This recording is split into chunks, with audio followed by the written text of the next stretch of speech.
Hi, this is Boefje. My name is Yvonne and we are from Doggie Adventures. And this is Ginger, my name is Mena, and we are from Ginger's Way. And welcome to our new video. We get a lot of questions now that the weather is getting so hot. You know, people are asking us, what can we do with our dogs over the summer? Like, what can we do now that it's getting so warm outside? And a lot of people might think that there's nothing that you can do, or there's not like a lot that you can do. But there are a few things that you can still do with your dog to give them that enrichment, to give them a little bit of exercise, overall mental stimulation as well. So that's what we're gonna do today. We're just gonna give you guys some ideas, some tips, things that you can do for you to try out in the next coming months. One of the things that you can obviously do is get enrichment toys. However, Mena and I decided that over the next few months, we're gonna do some dedicated videos about enrichment toys. So today we're not gonna talk too much about that, Yes.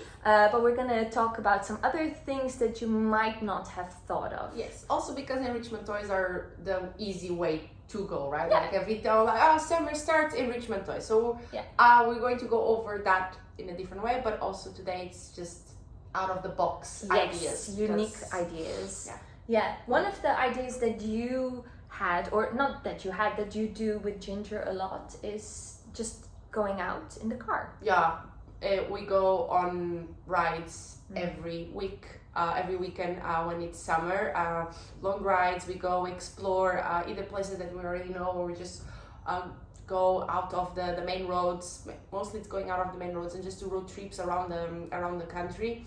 I'm lucky that Ginger really likes the car, so it is for this to be fun, it's important that the dog likes the car and feels comfortable in the car. But it's really good. Yeah, I mean, the fact that Ginger is just looking out the window and she gets to see all of these things happening, and then the camels and the goats, and just see the world. She's so exhausted after a car ride as she just had done a hike. So she's really, really tired after, and it's fun, and the AC is on, so it's nice and cold. Depending on where you are, you can just take her out quickly.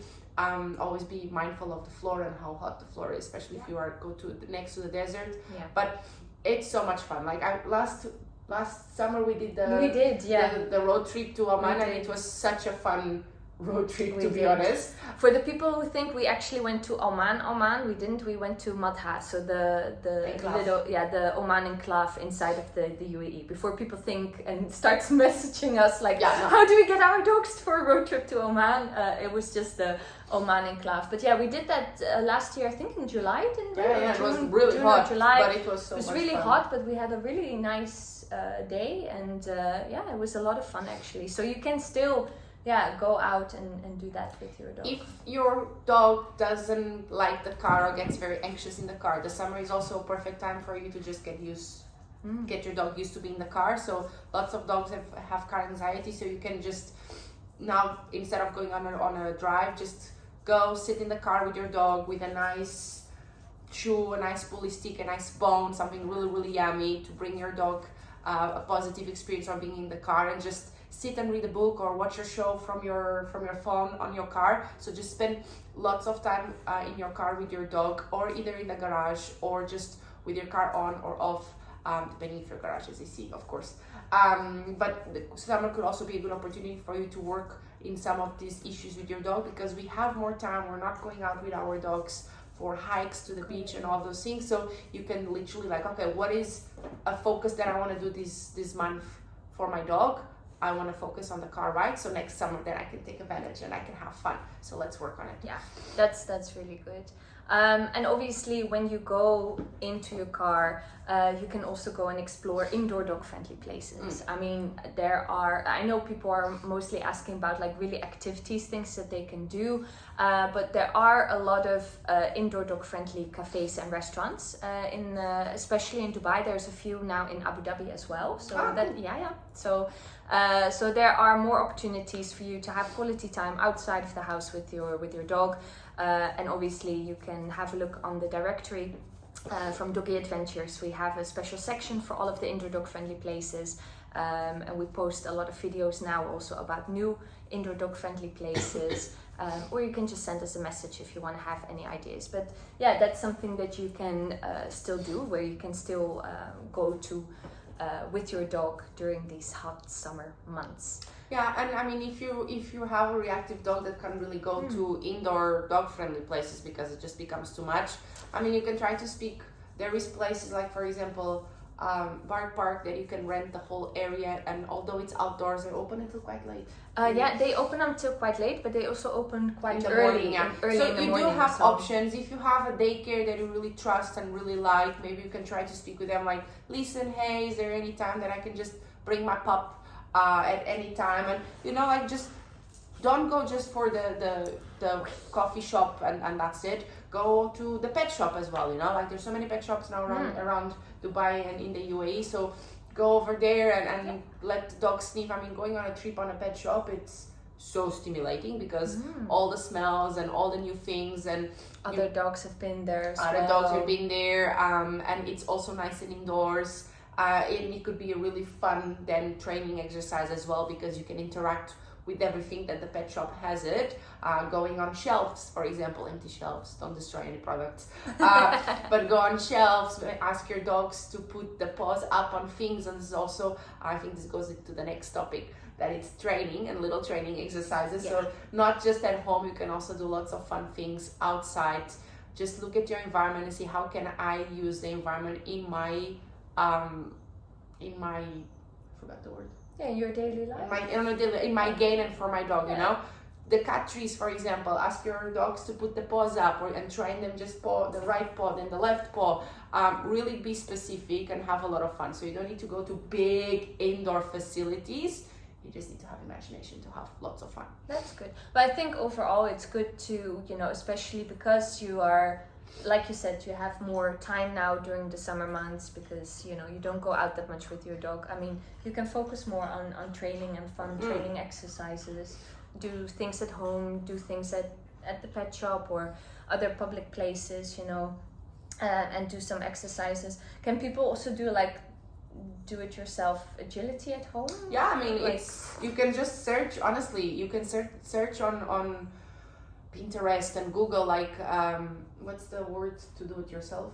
Do it yourself. DIY. Yeah, that word. You can just search that in agility, and you will see things like made with pool noodles. Pool noodles are very versatile. You should do some videos over the next few months with some like tips and tricks videos. We'll do Jean. We do agility. Yeah. The CEO says no. Maybe maybe some fun videos of, you know, that you can help people. Yes. Yeah.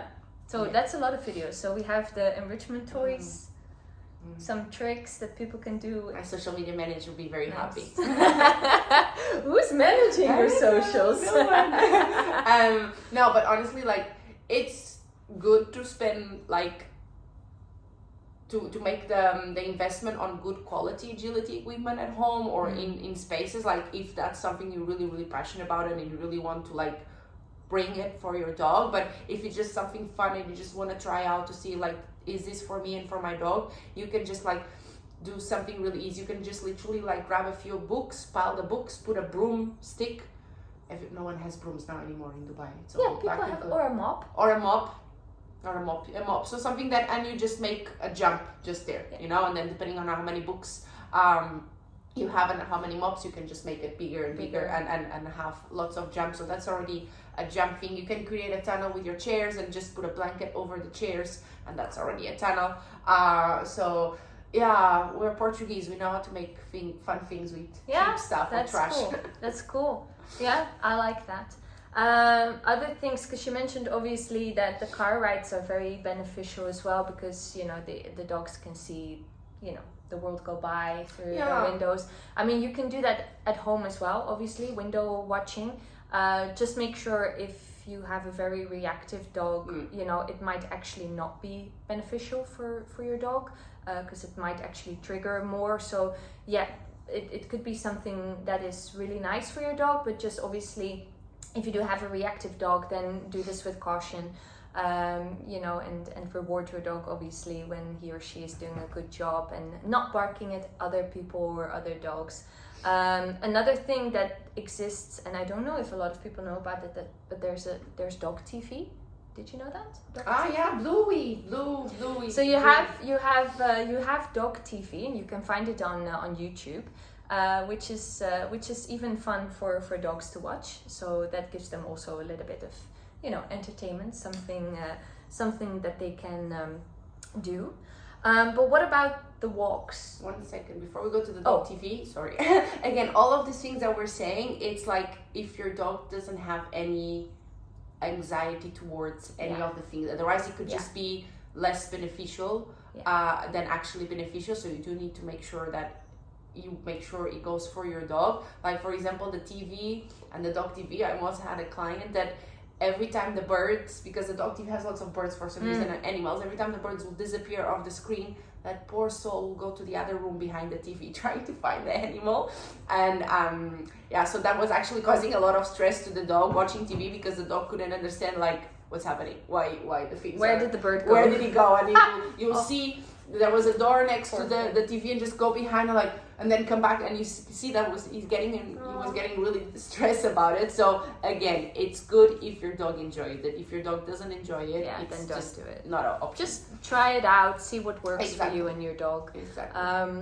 I just wanted to say like the regular walks, obviously, because even though it's hot outside, like I still have to walk my dog.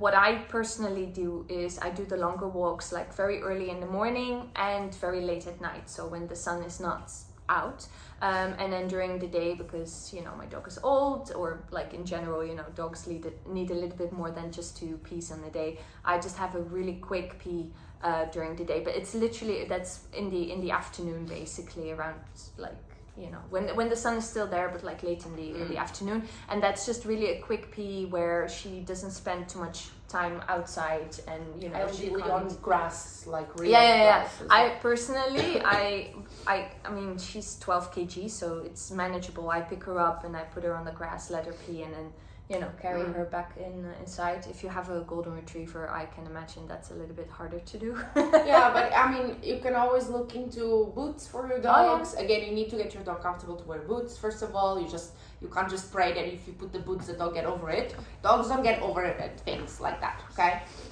So you just need to make your dog comfortable about the boots. So boots are a really good option for the hot pavements. They even have I've never Crocs. tried with her. I love the Crocs. The Crocs for dogs, it's something else. And also water. Just start bringing a water bottle with you. A lot of water all the time. Yeah. And I would say like maybe, I mean, because information is power, right? Just read what the heat stroke signs are. So you can try to point them for your dog and for like have that knowledge on you. So I think that would be the most important for walkies.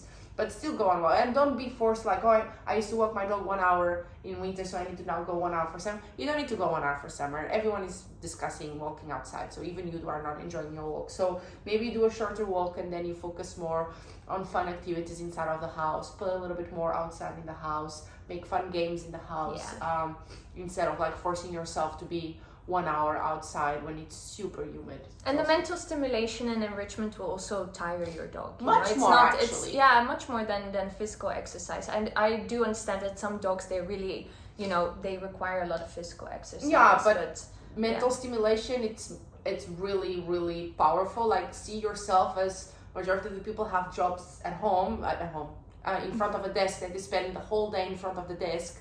But if you have a really challenging day that you need to have there's lots of problems being thrown at you that you need to solve them quickly, and it's a lot of problem solving for you, you are as exhausted at the day, if not more, if you just did a CrossFit class. True. So actually brain stimulation is very powerful. Yeah, absolutely. So these are some of our ideas, things that you can do. And we also recommend you to watch our pages, because we are also going to do some fun indoor events this summer, organized by Doggie Adventures. We're also trying to do some special leash explore activities. So make sure to keep watching our pages, Ginger's Way, Doggie Adventures and Leash Explore, so that you are up to date when we're organizing some fun and unique indoor events this summer. And that will keep you busy until the nice winter season is back, where you can explore again the UAE with your dog outside. So yeah, we hope this helps you and gives you a lot of ideas. Whenever you have any questions, reach out to Mena. She is a dog trainer and behaviorist. She can help you out with any issues you might have. For any ideas about dog-friendly places in the UAE, Bouffier and I are here to help you. So we hope this video helped you a lot, and we wish you a lot of fun even in the hot summer days. And if you have any other ideas that we didn't mention today, Let us know. Absolutely, put it in the comments. See ya. Bye. Bye.